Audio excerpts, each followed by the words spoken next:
मित्रों नमस्कार, solid study में आपका स्वागत है। हम लोग अध्ययन कर रहे हैं यूपी पुलिस भर्ती 2024 के एग्ज़ाम की।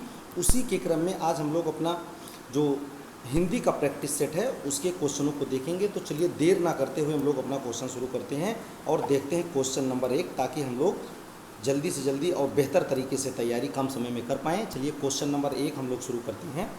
इसमें पहला क्वेश्चन है मित्रों हम लोगों का, कह रहा सुरेश यह डॉट डॉट संधि है, मतलब सुरेश में कौन सी संधि है। तो हम लोग को देखना है कि जैसे सुरेश है तो हम लोग सुरेश का हम लोग संधि विच्छेद करेंगे तो हो जाएगा सुर धन ईस। क्या हो जाएगा? सुर धन ईस। और ये आपका रा में आ गया आ और ये आपका ईस से हो गया ई, और आ और ई मिलके हो जाते हैं ए। तो इस प्रकार की जो संधि होती है इसको हम लोग कहते हैं गुण संधि। क्या होती है? गुण संधि होती है। तो सुरेश में हमारा हो जाएगा गुण संधि। हमारा ऑप्शन ए सही हो जाएगा। चलिए नेक्स्ट हम लोग देखते हैं क्वेश्चन नंबर दूसरा।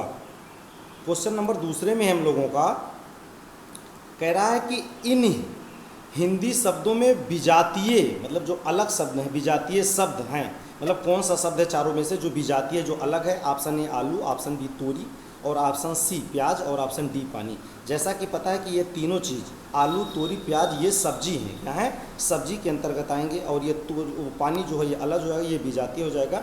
तो हमारा ऑप्शन डी सही हो जाएगा। नेक्स्ट हम लोगों को देखना है क्वेश्चन नंबर तीसरा। क्वेश्चन नंबर तीसरा में हम लोगों को देखना है, कह रहा है कि भारत में स्त्रियों का सम्मान किया जाता है। एक वाक्य इन्होंने दिया है, कह रहे हैं कि भारत में स्त्रियों का सम्मान किया जाता है। प्रस्तुत वाक्य में त्रुटिवाचक शब्द, मतलब कौन सा इसमें शब्द वाक्य में है जो त्रुटि है? तो ऑप्शन ए में जैसे दिखा रहा है कि किया में त्रुटि थी, कि सम्मान में था, कि स्त्रियों में था, कि भारत में। तो हम लोग वाक्य में देख रहे हैं जो स्त्रियां लिखी हैं, स्त्रियों लिखा है, स्त्रियों की वर्तनी में त्रुटि है। तो इसमें हमारा सी सही हो जाएगा। स्त्रियों इस तरह से लिखा जाएगा जैसे ऑप्शन में दिया हुआ है, तो हमारा सी सही हो जाएगा। नेक्स्ट हम लोग देखते हैं क्वेश्चन नंबर 4। क्वेश्चन नंबर 4 हम लोगों का कहता है कि दिए गए विकल्पों में से तीव्र का विपरार्थक, मतलब तीव्र का विलोम लिखना है। क्या लिखना है? तीव्र का विलोम। तो तीव्र का विलोम क्या हो जाएगा? तीव्र का विलोम जैसा कि हम लोग को पता, तेज का होता है धीमा, और सरल का कठिन होता है। तो तीव्र का हो जाएगा मंद। क्या हो जाएगा? मंद हो जाएगा। इसमें हमारा क्या हो जाएगा? ऑप्शन डी सही हो जाएगा। ये हम लोग को ध्यान देना है। नेक्स्ट हम लोग देखते हैं अगला क्वेश्चन नंबर 5 कह रहा है कि महादेवी वर्मा को उनकी किस कृति के लिए, मतलब उनकी किस रचना के लिए ज्ञानपीठ पुरस्कार प्रदान किया गया था? ये हम लोग को ध्यान देना है। किस रचना के लिए? भक्तिम के लिए, कि ऑप्शन बी रश्मि के लिए, कि ऑप्शन सी यामा के लिए, कि ऑप्शन डी रश्मि और निर्जा के लिए। तो हम लोग को याद रखना है कि जो ज्ञानपीठ पुरस्कार ये बहुत इंपॉर्टेंट पुरस्कार है, और इसमें महादेवी वर्मा की किस रचना को मिला था? यामा के लिए। महादेवी वर्मा जी को यामा के लिए ज्ञानपीठ पुरस्कार मिला था। ये हम लोग को ध्यान देना है। और कब मिला था? तो 1982 में मिला हुआ था। ये हमको सन भी याद रखना है। और यामा इनकी काफ़ी फेमस रचना है, इसलिए हम लोगों को याद रखना है। ये काफ़ी बार पूछा जाता है क्योंकि इसको पुरस्कार मिल गया है। नेक्स्ट हम लोग देखते हैं क्वेश्चन नंबर अगला, क्वेश्चन नंबर 6। क्वेश्चन नंबर 6 हम लोगों का, दिए गए विकल्पों में से मनोहर का समानार्थी शब्द कौन है? तो ऑप्शन ए कह रहा दास्ता, ऑप्शन बी सुहाना, ऑप्शन सी दिलचस्प, और ऑप्शन डी रोचक। तो मनोहर का मतलब क्या होता है? मनोहर है कोई चीज़ बहुत मनोहर है, मतलब बहुत सुहाना है। क्या हो जाएगा? बहुत सुहावना है। तो इसमें ऑप्शन बी सही हो जाएगा। ज़्यादा सटीक ये है। ये हम लोगों को देखना। नेक्स्ट हम लोग देखते हैं क्वेश्चन नंबर 7। क्वेश्चन नंबर 7 है हम लोगों का, कह रहा है गंगा क्यों टेढ़ी चलती हो? गंगा क्यों टेढ़ी चलती हो? दुष्टों को शिव कर देती हो। मतलब एक ये लाइन दिए हुए हैं, कह रहे हैं कि गंगा क्यों टेढ़ी चलती हो, दुष्टों को शिव कर देती हो। मतलब शिव मतलब सीधा एक हिसाब से हो जाता है। इस वाक्य में कौन सा अलंकार पूछ रहा है? तो गंगा क्यों टेढ़ी चलती हो, ये एक प्रकार की स्तुति की जा रही, गंगा माता को बड़ाई की जा रही है। तो इसमें स्तुति क्या हो जाएगा? ब्याज अस्तुत अलंकार हो जाएगा। ये हम लोगों को ध्यान देना है, जहाँ उसकी स्तुति की जाती है। नेक्स्ट हम लोग देखते हैं क्वेश्चन नंबर अगला, क्वेश्चन नंबर 8वां। क्वेश्चन नंबर 8वां हम लोगों का, जो तुम्हारी अनुशासन पावे, कह रहा कंदक इव ब्रह्मांड उठावे, और काचे घट जिम डारो फोरी, और सकऊ मोर मूसक मिज तोरी। इस पंक्ति में जो उपरोक्त पंक्ति दी गई, इसमें पूछ रहा कौन सा रस है? तो तो कह रहा जो तुम्हारी अनुशासन पावे कुंदक इव ब्रह्मांड उठावे। तो इसमें वीरता का, किसका, वीरता का गुणगान किया जा रहा है। इसमें हमारा वीर रस हो जाएगा। और हम लोगों को पता है कि वीर रस का अस्थाई भाव क्या होता है, तो वीर रस का अस्थाई भाव उत्साह होता है। क्या होता है, उत्साह होता है। ये हम लोगों को ध्यान देना है। नेक्स्ट हम लोग देखते हैं क्वेश्चन नंबर 9। क्वेश्चन नंबर 9 है हम लोगों का, कह रहा है कि निम्नलिखित वाक्यों, कह रहा है निम्नलिखित वाक्यों में से शुद्ध वाक्य कौन सा है, उसको पहचानना है। ऑप्शन ए, राधा घर नहीं है, राधा घर नहीं है। ऑप्शन बी, राम पाठशाला बैठा है। ऑप्शन सी में कह रहा आप अवश्य सुने होंगे। और ऑप्शन डी में कह रहा मैंने एक नाटक का अनुवाद किया। तो इसमें जो कह रहा राधा घर नहीं है, राधा घर नहीं, घर में नहीं है, ये गलत हो जाएगा। राम पाठशाला बैठा है, पाठशाला नहीं, पाठशाला में बैठा है। आप अवश्य सुने होंगे, तो ये भी थोड़ा सा अशुद्ध लग रहा है। इसमें ज़्यादा शुद्ध क्या हो जाएगा, मैंने एक नाटक का अनुवाद किया। क्या क्या, मैंने एक नाटक का अनुवाद किया, ये होगा। ये वाला नहीं सही होगा कि आप अवश्य सुने होंगे, ये संभावना जताई जा रही है। इसमें हमारा ऑप्शन डी सही हो जाएगा। नेक्स्ट हम लोग देखते हैं क्वेश्चन नंबर 10। क्या है, क्वेश्चन नंबर 10 पूछ रहा है, हम लोगों को ध्यान देना है। कह रहा है कि परमेश्वर, परमेश्वर का सही संधि विच्छेद है।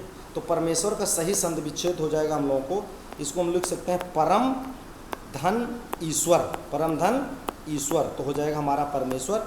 इसमें माँ में आ जाएगा और बड़ी इसी हो जाएगा ई। तो यही क्या हो जाएगा, आ और ई मिलके हो जाता है ए। तो यही बाद में ए बन जाता है और इसी का दोनों मिला देते हैं तो हो जाता है परमेश्वर। और जहाँ पर इस प्रकार आ और ई मिलके ए होते हैं, हम लोगों को पता है वहाँ पर गुण संधि होती है। तो इसमें हमारा परम धन ईश्वर वाला ऑप्शन सही हो जाएगा। ऑप्शन बी क्या हो जाएगा, ऑप्शन बी सही हो जाएगा। चलिए नेक्स्ट हम लोग देखते हैं क्वेश्चन नंबर 11। क्वेश्चन नंबर 11 है हम लोगों का, कह रहा है कि अंबर, अंबर शब्द मूल शब्द का समानार्थक नहीं है। मतलब किस, कह रहा अंबर शब्द मूल शब्द का समानार्थक नहीं है। मतलब इसमें से कौन अंबर का समानार्थक नहीं है। तो हम लोगों को पता होना चाहिए कि आकाश अंबर का पर्यायवाची है, तो अंबर का आकाश भी होता है, वस्त्र भी अंबर माने वस्त्र भी होता है, और कपास भी होता है। ये धातु नहीं होता है, ये हम लोग को ध्यान देना है इसका समानार्थक। तो हमारा ऑप्शन डी सही हो जाएगा, धातु। क्या हो जाएगा, डी। नेक्स्ट हम लोग देखते हैं क्वेश्चन नंबर 12। क्या है, क्वेश्चन नंबर 12 में कह रहा है कि निम्नलिखित में से कौन सा वाक्य संदिग्ध भूतकाल, मतलब क्लियर नहीं है, संदिग्धता दिखा रहा, संदिग्ध भूतकाल का प्रयोग हुआ है किस वाक्य में। तो ऑप्शन ए कह रहा मैंने निबंध लिखा, ये तो क्लियर है, इसमें नहीं हुआ है, इसमें संदिग्धता नहीं है, एकदम क्लियर है, लिखा तो लिखा। दूसरे में कह रहा मैंने निबंध लिखा, इसमें कह रहा है मैंने निबंध लिखा है, तो ये लिखा है तो भाई क्लियर होगा। इसमें कह रहा मैंने निबंध लिखा, ये भी क्लियर हो गया कि हाँ लिख दिया है। तीसरे में कह रहा है कि मैंने निबंध लिखा होगा, मतलब लिखा होगा, कोई क्लियर नहीं है लिखा है कि नहीं लिखा। आगे देख लेते हैं 4 में कह रहा डी वाले में मैंने निबंध लिखा था, ये भी क्लियर है, हाँ लिखा था, इसमें दोनों में लिखा है या लिखा।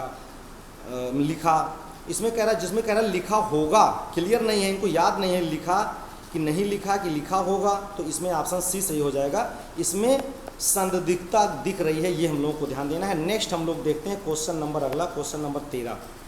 क्वेश्चन नंबर 13 है हम लोगों का, कह रहा क्षीर, क्षीर का पर्यायवाची शब्द है। तो इसमें खीर है कि दूध है, मतलब दूध है कि जल है कि नीर है। तो हम लोगों को याद रखना चाहिए क्षीर का पर्यायवाची शब्द क्या है, दूध है। क्या है, दूध है, ये हम लोगों को ध्यान देना है। क्षीर का पर्यायवाची शब्द दूध है, और इसी का पर्यायवाची हम लोग को याद रखना गौरस भी होता है। क्या होता है, गौरस कहते हैं इसको, और इसी का पावक भी होता है, ये हम लोग को याद रखना। क्षीर का पावक है, ये हम लोगों को याद रखना है। तो इसमें ऑप्शन बी सही हो जाएगा। नेक्स्ट हम लोग देखते हैं क्वेश्चन नंबर 14। क्वेश्चन नंबर 14 में हम लोगों को देखना है, कह रहा है कि संस्कृत में विकृत होकर आने वाले शब्द को क्या कहा जाता है। जो शब्द संस्कृत से विकृत होकर हिंदी भाषा में विकृत होकर, मतलब अपने स्वरूप को बदल करके आते हैं, उसको क्या कहा जाता है। तो उस शब्दों को जो हूबहू नहीं आते हैं, हूबहू ना आकर के विकृत उनके रूप में परिवर्तन हो जाता है, उन शब्दों को हम लोग तद्भव कहते हैं। क्या कहते हैं, तद्भव शब्द कहते हैं। और जो डायरेक्ट ज्यों का त्यों चले आते हैं उसको तत्सम कहते हैं। उसको क्या कहते हैं, उसको तत्सम कहते हैं। जो विकृति रूप में आते हैं उसको तद्भव कहा जाता है। ये हम लोग को देखना है, ऑप्शन बी सही हो जाएगा। नेक्स्ट हम लोग देखते हैं क्वेश्चन नंबर 15। क्वेश्चन नंबर 15 में कह रहा है कि निम्नलिखित में से तत्सम शब्द कौन सा है, कौन सा शब्द तत्सम है। अस्ति है तत्सम, की चपरासी है, कि बेगम है, कि जमीन है। तो ये हम लोग को देख रहे हैं तत्सम शब्द इसमें अस्थि हो जाएगा। ये तीनों तद्भव हैं। क्या है? तद्भव है। तत्सम इसमें अस्थि हो जाएगा। ए सही हो जाएगा। नेक्स्ट हम लोग देखते हैं क्वेश्चन नंबर 16। क्वेश्चन नंबर 16 में कह रहा है कि निम्नलिखित वाक्यों में एक वाक्य व्याकरण की दृष्टि से शुद्ध है। मतलब एक वाक्य 3 अशुद्ध हैं और एक वाक्य शुद्ध है, उसमें देखना कौन सा शुद्ध है। ऑप्शन ए में कह रहा है गर्मी की उमस होने के बाद वर्षा, कह रहा है गर्मी की उमस होने के बाद वर्षा शुरू होने को हुई। ये क्लियर नहीं लग रहा है, ये शुद्ध नहीं अशुद्ध लग रहा है। होने को हुई, इसमें होना था हुई, होने को हुई नहीं। ऑप्शन बी कह रहा है यदि हमें जमीन में कुछ प्राप्त करना है, यदि हमें जीवन में, जमीन नहीं, इसमें कह रहा है यदि हमें जीवन में कुछ प्राप्त करना है तो पुरुषार्थ को अपने जीवन का लक्ष्य बनाना होगा। अगर हमें कुछ प्राप्त करना है तो जीवन का लक्ष्य बनाना होगा। ये सही लग रहा है। तब तक हम लोग नीचे वाला देख रहे हैं। ऑप्शन सी में कहता है कि विश्वनाथ अपने परिवारियों ने परिवारजन होता है, ये गलत हो जाएगा। परिवारियों कई वर्षों ने, वर्षों मतलब हो जाता है कि कई वर्ष हो गए, इसमें कई नहीं होना चाहिए। कई वर्षों नहीं, वर्षों होना चाहिए। मतलब वर्षों मतलब हो जाएगा कि कई वर्ष, तो ये भी अशुद्ध हो जाएगा। तो इसमें हमारा यही सही हो जाएगा, ऑप्शन बी वाला। इसमें कह रहा है यदि हमें जीवन में कुछ प्राप्त करना है तो पुरुषार्थ को अपने जीवन का लक्ष्य बनाना होगा, ये बिल्कुल शुद्ध है। तो ऑप्शन बी सही हो जाएगा। नेक्स्ट हम लोग देखते हैं क्वेश्चन नंबर 17। क्वेश्चन नंबर 17 हम लोग देखते हैं। इसमें कह रहा है कि अपभ्रंश का वाल्मीकि, अपभ्रंश जो भाषा थी उसका वाल्मीकि किसे कहा जाता है? अपभ्रंश का वाल्मीकि किसे कहा जाता है? तो ऑप्शन ए कह रहा है पुष्पदंत को कहा जाता है, कि ऑप्शन बी धनपाल को कहा जाता है, कि ऑप्शन सी स्वयंभू को कहा जाता है, कि ऑप्शन डी शालभद्र सूरी को कहा जाता है। तो हम लोगों को याद रखना है अपभ्रंश का वाल्मीकि स्वयंभू को कहा जाता है। क्या कहा जाता है? एक कवि हैं स्वयंभू, इनकी एक बहुत रचना फेमस है पाउम, क्या नाम है इसका? पाउम चरियु ये अपभ्रंश में है। ये पाउम चरियु छोटऊ है। तो ये पाउम चरियु इनकी रचना है, इसी के लिए काफ़ी फेमस है स्वयंभू, और इसीलिए इनको क्या कहा जाता है? अपभ्रंश भाषा का वाल्मीकि कहा जाता है। ये हम लोग को ध्यान देना है। तो इसमें ऑप्शन सी सही हो जाएगा, स्वयंभू। नेक्स्ट हम लोग देखते हैं क्वेश्चन नंबर 18। क्वेश्चन नंबर 18 में कह रहा है कि 2.5 अक्षर प्रेम का पढ़े सो पंडित होए। मतलब इस पंक्ति में, ये पंक्ति जो है किस कवि की है? तो ये बहुत फेमस कवि है कि मतलब पंक्ति है कि 2.5 अक्षर प्रेम का पढ़े सो पंडित हो। किसकी है? ईश्वर दास की है, कि जायसी की है, कि कुतुबन की है, कि कबीर की है? ये हम लोग को पता है, ये कबीर दास जी की है। किसकी है? कबीर दास जी की है कि 2.5 अक्षर प्रेम का पढ़े सो पंडित हो। ये हम लोग को याद रखना है। नेक्स्ट हम लोग देखते हैं क्वेश्चन नंबर अगला, क्वेश्चन नंबर 19। क्या है? क्वेश्चन नंबर 19 हम लोगों का कि शुद्ध रूप वाला, कह रहा है शुद्ध रूप कौन सा है?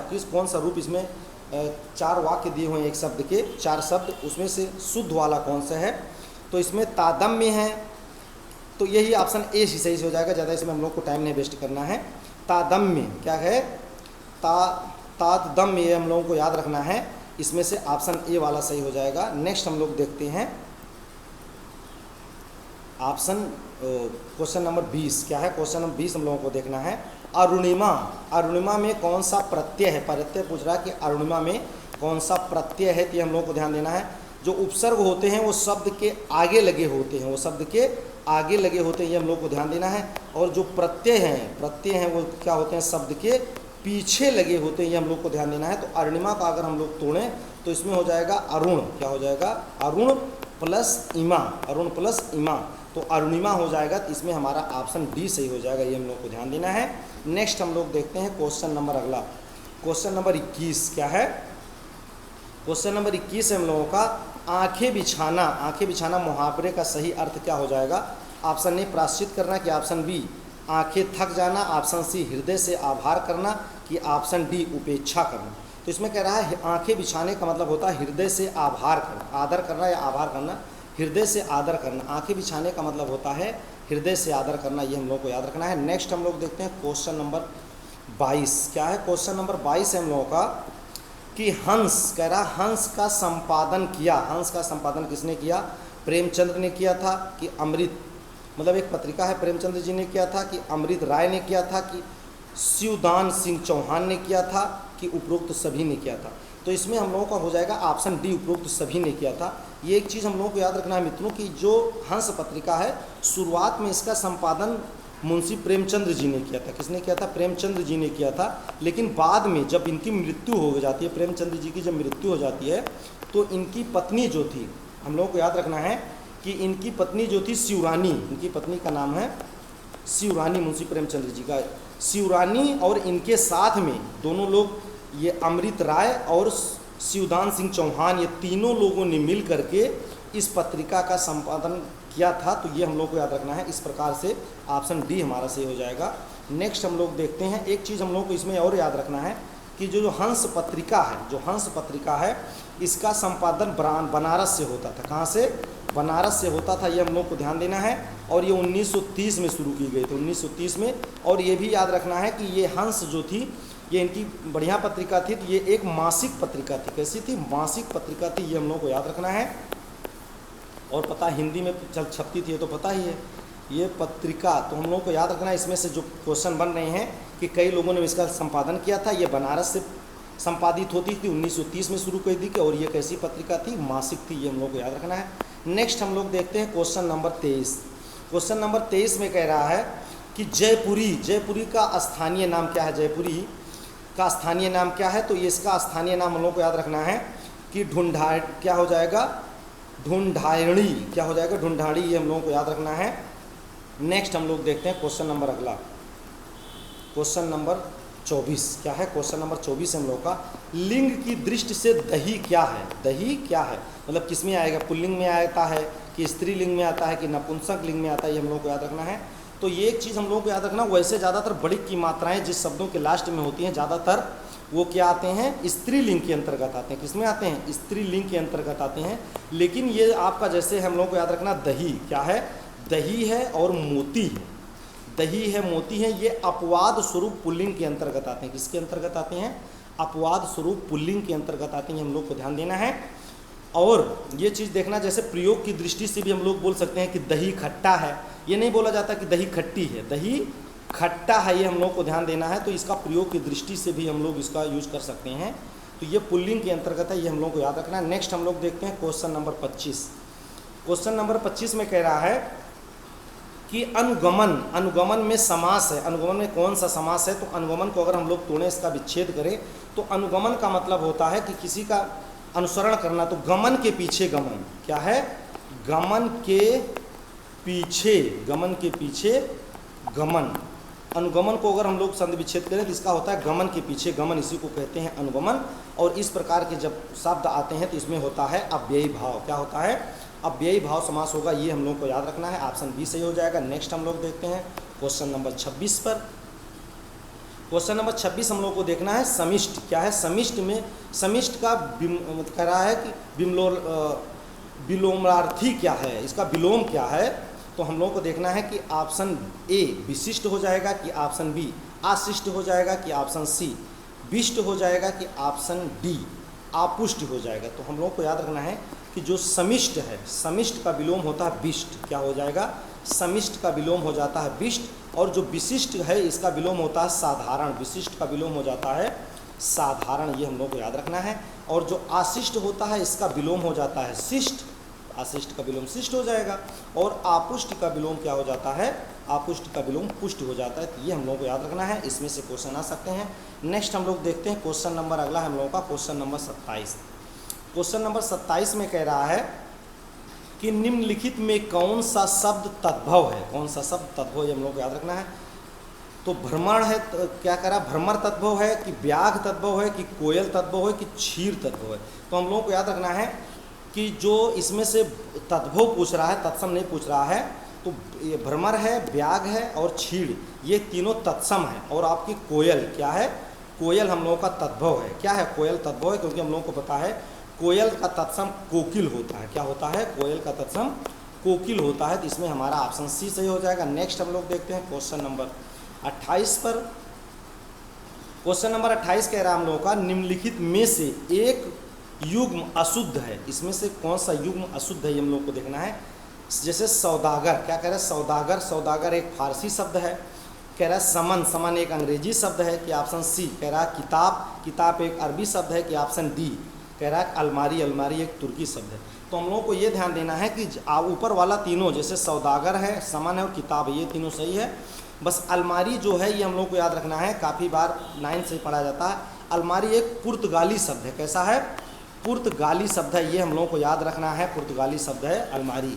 तो इस प्रकार से हमारा ऑप्शन डी सही हो जाएगा। नेक्स्ट हम लोग देखते हैं क्वेश्चन नंबर अगला। क्वेश्चन नंबर 28 में कह रहा है, 29 में, निष्काम क्या कह रहा है? निष्काम का संधि विच्छेद है। तो निष्काम को अगर हम लोग तोड़े तो निष्काम का संधि विच्छेद हो जाएगा निह प्लस काम। क्या हो जाएगा? नि प्लस काम। तो यही होता है निष्काम। तो इस प्रकार से इसमें विसर्ग का यूज हो रहा। तो इसमें से हमारी विसर्ग संधि हो जाती है। क्या संधि हो जाएगी? विसर्ग संधि हो जाएगी। ये हम लोगों को ध्यान देना है। तो इस प्रकार से हमारा ऑप्शन ए सही हो जाएगा। तो चलिए, तो ये मित्रों कुल मिलाकर हमारे ये 28 29 क्वेश्चन थे। इसका हम लोगों ने सही से अध्ययन कर लिया है। अब नेक्स्ट वीडियो में हम लोग फिर मिलेंगे। तब तक आप लोग बढ़िया से अध्ययन करते रहिए और धीरे धीरे बढ़िया क्वेश्चन का संग्रह हो जाएगा। तो निश्चित ही आपका परीक्षा में अच्छा प्रदर्शन रहेगा और हम लोग निश्चित रूप से सफल हो जाएंगे। चलिए नेक्स्ट वीडियो में हम लोग फिर मिलेंगे मित्रों। तब तक के लिए जय हिंद, जय भारत।